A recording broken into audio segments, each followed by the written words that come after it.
Your host on this wonderful series on liberty from addiction. Liberty from addiction. In this series, we'll be looking at different interesting subject matters on the area of addiction, and I can assure you that you'll be glad being part of it. Now, listen to this. Either you are already an addict or not, this program is good for you, because it is either this program help you to pull you out of the state of addiction, or you are well informed to be able to help others or to prevent being addicted eventually. So whichever way, you are welcome to this program. All right. In this series, we'll be looking at different interesting subject matter. Like I said, we'll be talking about what addiction is. Up next, I'll be sharing my experience with you on the subject matter of addiction. And of course, we'll also be talking about the manipulations of the mind that keep victims in the state of addiction. And up next, we'll be talking about the consequences of addiction. And finally, we'll be looking at overcoming addiction.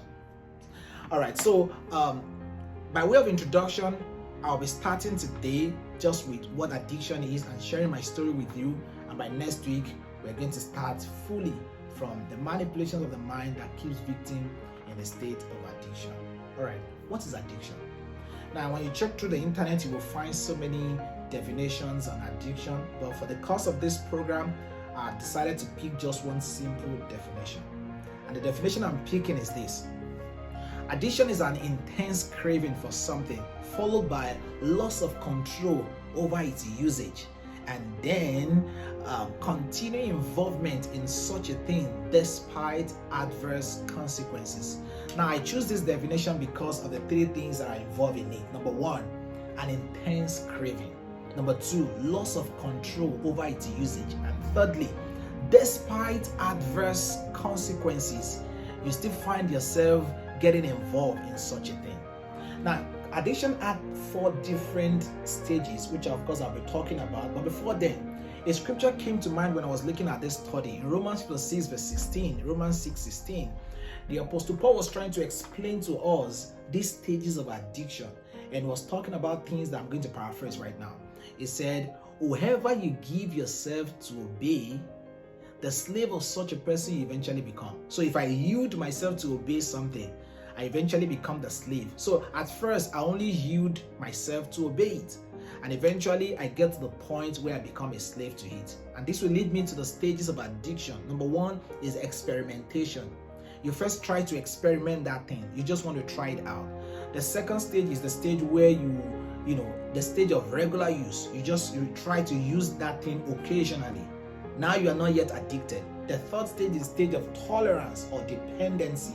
At this stage, you find that thing you are trying to do as a bailout for something. So you only depend on that thing. Probably you say, I'm using these things to bail out myself from anxiety and worry. I'm doing this thing just, because the workload at work is just too much. I'm doing this thing because of these and these and this. Because I'm lonely, because I'm stressed out. So it is the level of dependency and tolerance. And finally, is the full-blown out addiction. So the scripture I just paraphrased to you, explained to us that you first yield to obey it and then you become a slave. At this point, there are impulses that are sent to your brain that are beyond your control. All right, having said this, I think it is the right time for me to share my experience with you so that you can understand and even know who is actually speaking with you. You see, I was born from a very nice Christian home. I was born from a good home. I couldn't find any traces of addiction around me, not even from my parents or from my siblings or from my environment. So I couldn't imagine the possibility of ever being addicted to anything whatsoever, especially things that are negative. All right, so in fact, I remember as a teenager, I made up my mind that I would never have sexual intercourse with any girl until wedding. And of course, I kept to that promise. Now, I'm saying this so that you can understand that I wasn't trained up as a bad guy. You will hear people saying things like, whenever they hear anybody being addicted to something, they look at that person as a pervert. They look at that person as being a bad guy. But I've come to tell you that it's not necessarily true. In fact, there are many religious leaders, many pastors, many leaders of organizations, many professionals, business guys, entrepreneurs that are addicted to something negative. So being addicted does not mean you're a bad guy, but then the consequences are too dangerous for you to accept your fate, your FATE in that state. You need to pull out from it, and that's why I'm here. All right. By God's grace, I've been able to speak with many people out of passion because I was once there, and that's why I'll be sharing my story with you. Now, like I said, I was born from a Christian home, and we're well brought up. I've served God in different capacity. I've served God, when I was in NYC, in different capacity. So I never could imagine the possibility of ever being addicted to anything whatsoever until one particular night. I was relaxing in my room that evening, and somebody sent a message on a WhatsApp group, and the message read thus: if you want to relax, go through this link for your relaxation. Out of curiosity, I opened that link. Lo and behold, I found myself in this desert site. Now, you would think that I would just, close the site and just pull out. That is what I would imagine before. But eventually, I couldn't. I realized that I perched down there on the site and I couldn't pull out myself until, I satisfied my sensitization. And after that experience, I feel so sober. I deleted myself from that WhatsApp group. I deleted the history, the browsing history, so that I won't be able to trace that site again.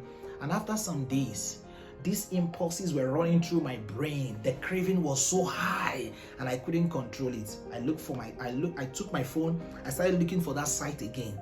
I tried everything to look for that site. I couldn't remember what that site is, but I could remember some letters. And after a long period of searching, lo and behold, I found the site again. Goodness. And here I am on that site. Months upon months upon months. At some point I will stop and eventually I will go back again. At some point I will stop and eventually I will go back again. Months upon months, it was getting close to a year before I was eventually delivered. And when I got delivered, guess what? I knew it, I was delivered. So it's not just a try and error something. That's why I'll be sharing with you what it takes to pull out completely from addiction without relapse. All right, but before we really go into overcoming addiction, like I said, we're looking at the manipulations of the mind that keeps victim in the state of addiction perpetually.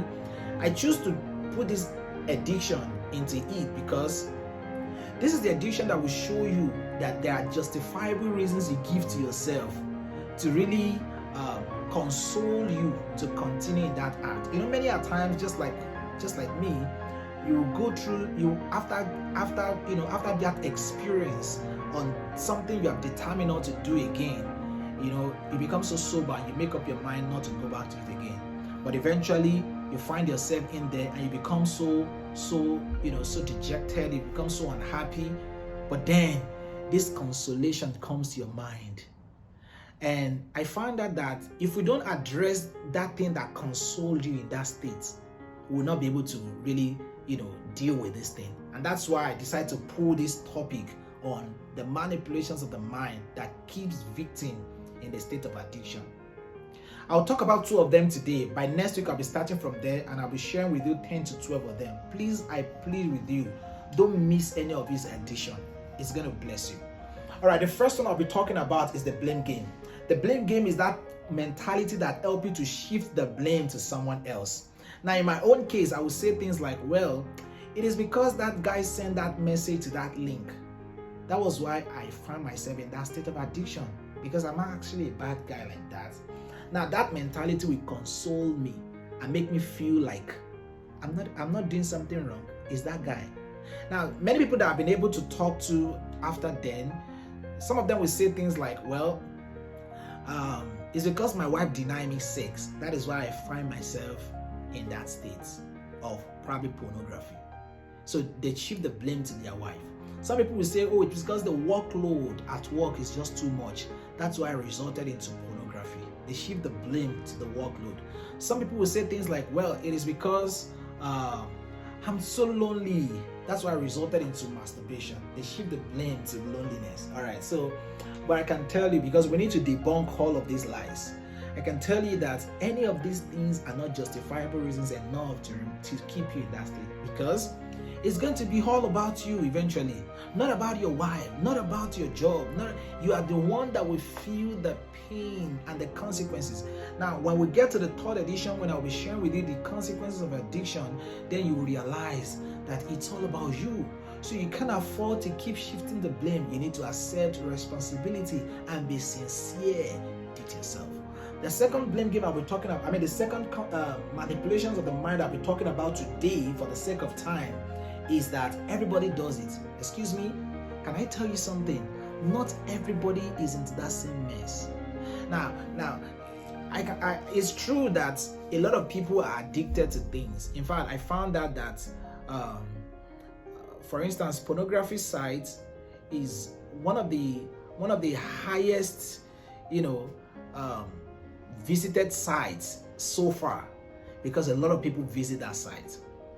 So you will think that everybody is watching it. In fact, I remember listening to a story some times ago that a group of ministers went to an hotel to have a meeting, just like a conference meeting, and they find out that the level at which pornography site was visited that one day was really so unimaginable, and it was just because ministers of the gospel were around. So you will think that, well, everybody does the same thing, but I can assure you that that's not true.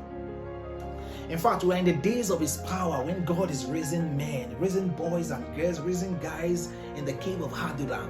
These guys are being trained up for the assignment ahead.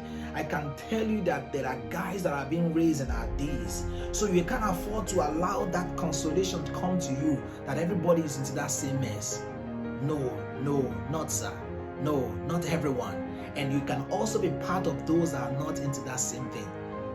So the justifiable reasons of everyone is into that same mess, we need to debunk it too, because it's not everyone. By God's grace, I've been out of any form of negative addiction for a long time, and I can tell you, and I'm not saying this to just brag, because I've just shown to you that I was once like that, but to tell you that mentality that everybody does it is a lie. At some point I was crying to God that why do I find myself in this state of addiction in the first place at all? And a scripture came to mind. It was in 2 Corinthians chapter 1 verse 4. I paraphrase now. It said, who consoled us, who comforted us in the same tribulation wherewith we are comforted of God, so that we can also be able to comfort others that are going through the same tribulation. I paraphrase now. All right. And that gave me the interpretation that sometimes you go through things so that you'll be able to help others that are also going through it eventually.